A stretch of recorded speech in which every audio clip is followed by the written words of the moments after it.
నమస్తే welcome to quick news AP. Nathavaram మండలం చిక్కుడుపాలెం గ్రామంలో గల శ్రీ శివ శక్తి క్షేత్రం భూగర్భ శివాలయాన్ని సోమవారం ప్రముఖ సినీ నటుడు సుమన్ తల్వార్ దర్శించుకున్నారు. సీతారామ శర్మ భగవత్ సంకల్పంతో ఏర్పాటు చేసిన భూగర్భ శివాలయంలోని శివలింగాల విశిష్టతను తెలుసుకుని మారుమూల ప్రాంతంలో ఇంత అద్భుతమైన 10,000కు పైగా శివలింగాలు ఒకే చోట ఏర్పాటు చేయడం అభినందనీయమన్నారు. ఫోన్ ద్వారా సీతారామ శర్మ పరిచయం అయ్యారని, గుడి విశిష్టతలను వీడియో రూపంలో చూసి ఈ గుడిని సందర్శించడం జరిగిందన్నారు. సీతారామ శాస్త్రి మన నేస్తం పేరుతో నిర్మించి తలపెట్టిన 50 పడకల ఉచిత ఆసుపత్రికి శంకుస్థాపన కార్యక్రమానికి ఆహ్వానం మేరకు ఇక్కడికి విచ్చేశానని విలేకరుల సమావేశంలో తెలియజేశారు. ఈ సందర్భంగా సుమన్ తల్వార్ మాట్లాడుతూ శివుని ఆజ్ఞ లేనిదే ఏమీ జరగదని, ఆయన ఆజ్ఞతోనే ఈ రోజు మారుమూల గ్రామంలో ఉన్న భూగర్భ శివాలయ దర్శనానికి ప్రాప్తి లభించిందన్నారు. ఈ గుడి యొక్క విశిష్టతలను ప్రాచుర్యంలోకి తీసుకువెళ్లి ప్రజలకు చేరవేయాలని విలేకరులకు కోరారు. దాతలు ముందుకొచ్చి సీతారామ శాస్త్రి తలపెట్టిన భగవత్ కార్యక్రమానికి అందరూ ప్రోత్సాహం అందజేయాలన్నారు. శివలింగాల యొక్క విశిష్టతను, అక్కడ గుడికి అవసరం ఉన్న వనరులు యొక్క వివరాలను సుమన్ కు సీతారామ శాస్త్రి వివరించారు. ఈ కార్యక్రమంలో కరాటే సంఘం అధ్యక్షులు సిహెచ్ సతీష్ కుమార్, అంగారాము, వెలగ నారాయణరావు, గెడ్డం నాగేష్ తదితరులు పాల్గొన్నారు.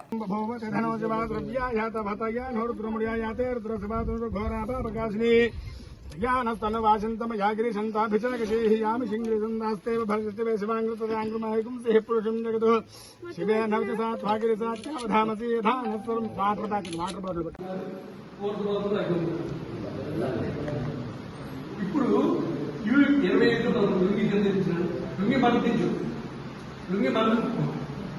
ప్రపంచంలో ఎక్కడ లేని శివలింగాలను కూడా చెప్తాను. అంటే ఎక్కడ లేవంటే ఉండొచ్చు, భక్తులు అందుబాటులో లేదు. ఇది శివలింగం, ఇది పూర్తిగా రాగితో చేసిన శివలింగం.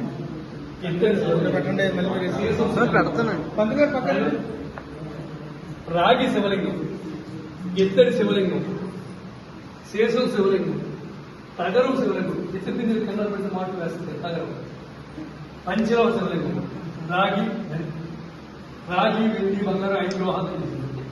ఇది అచ్చంగా వెండితో చేసిన వెండి శివలింగం, పూర్తిగా ఇక్కడ అష్టో శివలింగం వస్తుంది. ఆ శివలింగం ఆర్డర్ ఇచ్చి 20 తయారు చేసే ట్రాన్స్పోర్ట్ లో ఉంది. నెక్స్ట్ 2-3 నెలలు ప్రతిష్ఠ అయింది. ఇక్కడ భవిష్యత్తులో బంగారు శివలింగం ప్రతిష్ఠించాలని నా సంకల్పం భగవద్గీత. ఇది చూడండి, ఈ పేరు ఎలా ఉంది సార్? శివలింగ గారు ఉంది కదా. ఇది ఒక ప్రత్యేకమైన శివలింగం. ఏంటంటే మహాశివలింగం.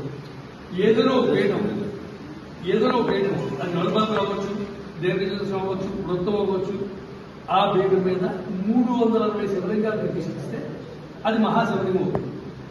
అది పీఠం ఏదో ఆకారం ఎందుకు శివలింగాలు ప్రతిష్ఠిస్తున్నాం, అదే శివలింగ ఆకారంలో కడదామని సంకల్పించి ముందు మేస్త్రి పిలిచారు. బాబు ఇలా శివలింగాల కట్టాలి పీఠం అంటే మా వల్ల నీకు కోణాలు పద్ధతులు ఉండాలి, మాకు తెలియదు, శిల్పులు పెంచుకున్నాం. 20 రోజుల పాటు ప్రతిరోజు శిల్పులు ఫోన్ చేయడం, రేపు వస్తాను కార్యక్రమం రేపు చేసి పెట్టారు. అప్పుడు మా పిల్లలు అందిస్తుంటే ఇది నేరే అంటే శివుడి ఆచారం కట్టించుకున్నాడు కాబట్టి భూగర్భ శివాలయం కట్టడమే కరెక్ట్. అంటే చాలా ఆలయాలు కొండ మీద ఉంటాయి, కానీ శివాలయం అయితే మాత్రం భూగర్భంలో ఉండడమే కరెక్ట్. కానీ చాలా తక్కువ ఆలయాలు భూగర్భంలో ఉన్నాయి. అలా ఉన్న ఆలయాల్లో ఇదే అతిపెద్ద భూగర్భ శివాలయం. నాకు అంటే గొప్ప చెప్పుకోవడం కాదు, ఈ గుడి నిర్మాణానికి సంకల్పించుకోవడానికి 2 సంవత్సరాల ముందు 1 సంవత్సరం పాటు పాములవాకాన్ని కట్టాలని తగ్గుతుంది. అక్కడ నెలకు 3,000 రూపాయలు ఉద్యోగానికి అర్చకుడిగా చేశారు. తర్వాత నాగపురం వినాయకుడి గుడిలో అర్చకుడిగా చేశారు. ఇవాళ నారాయణరావు మీకు తెలుసు, వాళ్ళ నర్సీపట్నం ఆశీర్వాద గుడిలో అర్చకుడిగా పోస్ట్ ఇవ్వమని అడిగారు. ఏ రోజు బియ్యం ఆ రోజు కొనుక్కొని వండుకు తిన్న రోజు. అలాంటి పరిస్థితి నుంచి ఈ గుడి ఆలోచన, ప్లానింగ్, రూపకల్పన, ఇంజనీరింగ్, డ్రాయింగ్, బిల్డింగ్ డిజైనింగ్, వాస్తు, నిర్వహణ అంతా నేనే. ఉదయం స్వీపర్ నేనే, తర్వాత అర్చకుడు నేనే, తర్వాత ధర్మకర్త నేనే, రాత్రి నైట్ వాచ్మెన్ నేను బయట ఇక్కడే పడుకుంటాను. సో ఇదంతా ఎందుకు చెప్తున్నాయంటే ఇది నా గొప్ప కాదు, ఇది శివుడు నడిపించాడు. నేను 30 ఏళ్ళు మార్కింగ్ చేసి వచ్చాను ఈ ఫీల్డ్లోకి. నేను పుట్టుకతో ఈ అర్చకుని కాదు, కానీ ఒకరోజు రాత్రి శివుడికి కల్లో కలిగింది, నాకు ఈ ఆలయం కట్టమని చెప్పింది. అప్పుడు నేను శివుడిని ప్రశ్నించాను, ఎలా కట్టాలి, నువ్వు కట్టమంటావు సరే, ఈ ఆలయం ఖచ్చితంగా సుమారు 10 కోట్లు అవుతుంది. అందులో వజ్ర శివలింగం ఉంది, అదే 5 కోట్లు అవుతుంది. బంగారు శివలింగం ఉంది, 2 కోట్లు ఉంది. 10 నుంచి 15 కోట్లు అచ్చగా శివాలయంగా అవుతుంది. ఎలా కట్టాలంటే అప్పుడు నాకు మీకు చాలా మంది నమ్మకపోవచ్చు, నాకు శివుడు ఒక అద్భుతమైన వరం ఇచ్చాడు.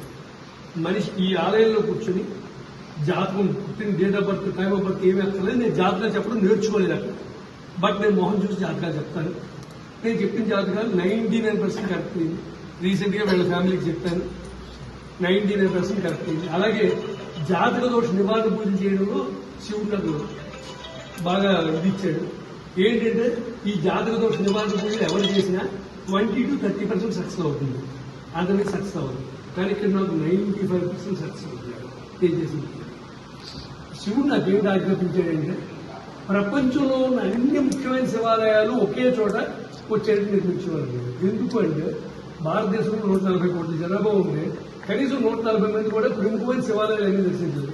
మీరు తప్పు అనుకోవాలంటే చిన్న ప్రశ్న వేస్తారు. భారతదేశంలో నాకు తెలిసి 25 శివాలయాలు ఉన్నాయి. అంటే ప్రపంచంలో నాకు తెలిసి 12 జ్యోతిర్లింగాలు 12, పంచ ఆరామాలు 5, పంచభూత శివలింగాలు అంటే కంచి, కాళహస్తి, అరుణాచలం, చిదంబరం, జంబుకేశ్వరం ఇవి 5. నేపాల్ దేశంలో కాఠ్మండూలో ఉన్న పంచముఖేశ్వర పశుపతినాథ్ ఒకటి, అమర్నాథ్ ఒకటి, ఋషికేశ్వరం. ఇవి 25 శివలింగాలు. ఈ 25 శివలింగాలు నేను వచ్చిన వాళ్ళందరూ అడుగుతున్న సరదాగా మీరు ఎన్ని చూసేదండి. నాకు ఇప్పటికి 2-3 తారసపడ్డారు. మేము అన్ని చూసేవాళ్ళం. మీరు అన్ని చూసేస్తారు. ఇప్పుడు ఎందుకు ఈ ప్రశ్న వేసేదంటే డబ్బులు వాళ్ళే టైం ఉండదు, టైం వాళ్ళదే డబ్బు ఉండదు, 2 వాళ్ళకి ఒంట్లో ఒప్పుకోవాలి. అందుకని శివుడు అందరి కోసం ఇక్కడ అన్ని ఒకే చోట ప్రతిష్ఠించుకొని పోయాడు. దానితో పాటు ప్రపంచంలో ఎక్కడ లేని శివలింగాలు కూడా ఇక్కడ ప్రతిష్ఠించమని చెప్పాడు. అలాగే మొత్తం 72 శివలింగాలు, ప్రధాన శివలింగాలు ప్రతిష్ఠించాలని నా సంకల్పం, శివ సంకల్పం. ఇప్పటికి 25 అయ్యాయి. ఇప్పుడు చెప్పిన ప్రపంచంలో ఉన్న వాటిలో 25 ఉన్నాయి. 25లో 13 ప్రతిష్ఠించాను. ప్రపంచంలో లేని 47 ఉన్నాయి. అందులో 12 ప్రతిష్ఠించాను. ఇప్పుడు అవి చూపిస్తాను. ఒకసారి తీసుకున్నాను. కోటి గాయత్రి మహామంత్రి చెప్పేది 3 సార్లు గాయత్రి మహామంత్రి చెప్పేది చేయించాను. చేయించి యంత్రాలు తీసుకుని మనం యంత్రం పెట్టాం కదా, అది కోటి గాయత్రి మహామంత్రి యజ్ఞంలో పెట్టిన యంత్రం.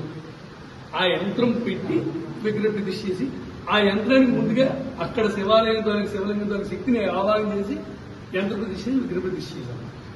ఇక్కడ లాస్ట్ పైన చిన్న ముఖ్యం ఏంటంటే ఈ స్థలం ఇందాక పరిచయం చేశారు అది రొత్తుల రాము గారిని రొత్తుల కుటుంబం చేయాలి.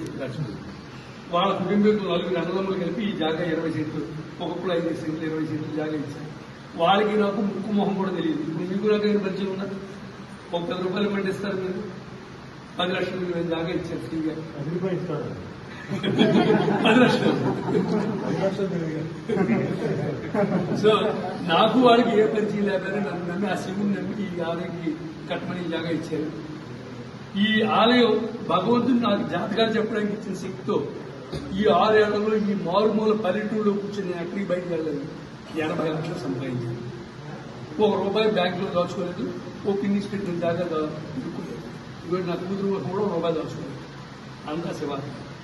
ఇది ఎందుకు చెప్తున్నానంటే శివుడు అలా చేయమని ఆజ్ఞ. మూడో విషయం ఏంటంటే స్థలాలు ఇచ్చారు, ఆలయం నేను కొడుతున్నాను, విగ్రహ ప్రతిష్ఠ మాత్రం నేను చేయట్లేదు. మీరు మీరు మీరు వచ్చిన వాళ్ళని మీరు విగ్రహం స్పాన్సర్ చేయండి, ప్రతిష్ఠ చేసుకోండి. దానివల్ల మీకు పుణ్యం వస్తుంది, 10 మందికి ఉపయోగపడుతుంది అని చెప్తున్నాను. ఇందాక పట్టిన సూర్వం గారి దీనికి కర్త కర్మక్రియ అంతా మూలమే అర్థం. ఇది గుజరాత్ లో ఉండే సోమనాథేశ్వర జ్యోతిర్లింగం, సౌరాష్ట్ర సోమనాథం అంటుంది. ఇది శ్రీశైల బ్రహ్మరాంబిక మల్లికార్జున జ్యోతిర్లింగం. ఇది ఉజ్జయిని మహాకాళేశ్వర జ్యోతిర్లింగం. ఇవన్నీ ఒక్కొక్కరు ప్రతిష్ఠించారు. ఇది ఓంకారేశ్వర జ్యోతిర్లింగం, ఇది నాగేశ్వర జ్యోతిర్లింగం, ఇది భీమశంకర జ్యోతిర్లింగం, ఇది రామేశ్వర జ్యోతిర్లింగం, ఇది వైద్యనాథ్ జ్యోతిర్లింగం. మీకు ఇది వేసుకుంటారా? నవరత్నాలు మాల శివుడు ప్రసాదం షూటింగ్ జరిగినప్పుడు తీసేయాలి. మీరు ఉంచుకున్నా తీసుకున్నా మీ ఇష్టం. ఇది మంచి జరుగుతుందని శివుడు పూజ చేసిన ప్రసాదం. ఓం నమ శివాయ. ఓం నమ శివాయ. ఇది నవరత్నాల మాల. ఇది కాశీ విశ్వేశ్వర. మా అమ్మగారు నాన్నగారికి నేను చెప్పాను, మా నాన్న మీరు ఈ వారం ప్రతిష్ఠించుకోకపోతే ఇంక మీరు ఈ జన్మలో ప్రతిష్ఠించుకోలేదు, మీ ఆయుర్దాయం అయిపోయిందని చెప్పాను. పప్పు ఉప్పు మా నాకు తెలియదు. బలవంత పెట్టి శివరాత్రి నాడు కింద కూర్చోలేడు, కుర్చీలో కూర్చోబెట్టి శివరాత్రి నాడు చేయించారు. 3 నెలల తర్వాత మా అమ్మగారు స్వర్గస్థులు. మా అమ్మగారు నాన్నగారు ప్రతిష్ఠించుకున్నారు. ఇది త్రయంబకేశ్వర జ్యోతిర్లింగం, అది కాశీ విశ్వేశ్వర జ్యోతిర్లింగం. ఇది త్రయంబకేశ్వర జ్యోతిర్లింగం, ఇది కేదార్నాథ్ జ్యోతిర్లింగం, ఇది కృష్ణేశ్వర జ్యోతిర్లింగం.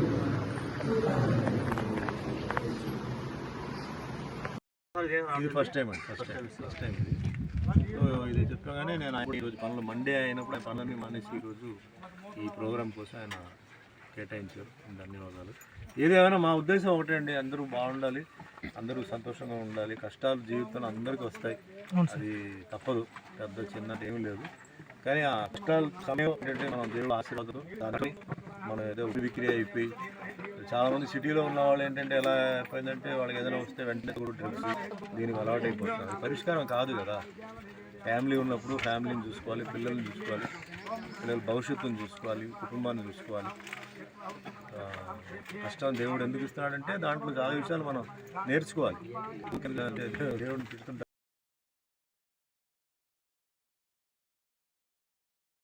ఆశీర్వాదం తీసుకుని అందరూ బాగుండాలండి. నేను ఒక్కడే బాగుండాలని కాదు, అందరూ ఆరోగ్యం, ఆర్థిక పరిస్థితులు అన్ని విషయాల్లో వాళ్ళు ఆనందంగా ఉండాలి, అందరికీ ఆరోగ్యం బాగుండాలి, ఐశ్వర్య అన్నీ ఉండాలని నా కోరిక. అందుకే వచ్చానండి. స్వతహాగా శివభక్తి సార్. నాకంటే శివుడు అంటే నాకు చాలా ఇష్టం అండి. నాకు శివ భక్తుడు కూడా. వెంకటరమణమూర్తి అది వేషం, స్వతహాగా ఇది వేషం అది. అవును సార్. బట్ మామూలుగా నాకు శివుడు అంటే నాకు చాలా భక్తుడు. సుబ్రహ్మణ్య స్వామి కూడా అలాగే. ఎప్పుడైతే ఇది చెప్పారో వెంటనే సరే వెళ్ళాలి మనం. కొందరికి ఏమవుతుందంటే అందరికీ ఒకే టైంలో ఇవన్నీ జరగదండి. ఒక్కొక్క వయసు వచ్చినప్పుడు జరుగుతాయి. సో అది ఎందుకు అంటే దానికి మీరు కూడా మారుమూల ప్రాంతం రావడానికి శివుడు అజ్ఞ అనుకో అంతే. లేదు ఇక్కడ షూటింగ్ స్పాట్ ఏం కాదు, ఇక్కడ ఎవరు తెలిసిన వాళ్ళు ఎవరు లేరు. ఇదే అన్న లాక్కొని వచ్చింది అంటే ఇక్కడికి. అంటే అందులో ఈ రోజు కూడా ఏంటంటే రావాలనుకుంటే మరి ఎన్నో నాకు ఈరోజు పనులు ఉన్నాయి. చెన్నైలో ఈరోజు చాలా పెద్ద ఒక పెళ్లి ఉంది, అక్కడికి వెళ్ళకుండా ఇక్కడికి నేను ఇంపార్టెంట్ ఈరోజు ముహూర్తం ప్లస్ ఇదంతా ఉంది కాబట్టి ఈరోజు ఏం జరిగినా పర్లేదు మనం వెళ్ళాలి రెడీ చేసుకుని వచ్చారు చేయాలని చెప్పి. అంటే మా సతీష్ కరాటే మాస్టర్, చాలా సీనియర్ కరాటే మాస్టర్ వైజాగ్లో. సో అంగరాము గారు నాకు ఐటీసీలో ఇంతకుముందు ఉండేవారు. ఇట్లా వెళ్ళాలి బ్రదర్, కొంచెం ఏర్పాటు చేయాలి, నేను చూసుకుంటాను చెప్పి పాపం టికెట్స్ కారు ఇవన్నీ ఉంటాయి.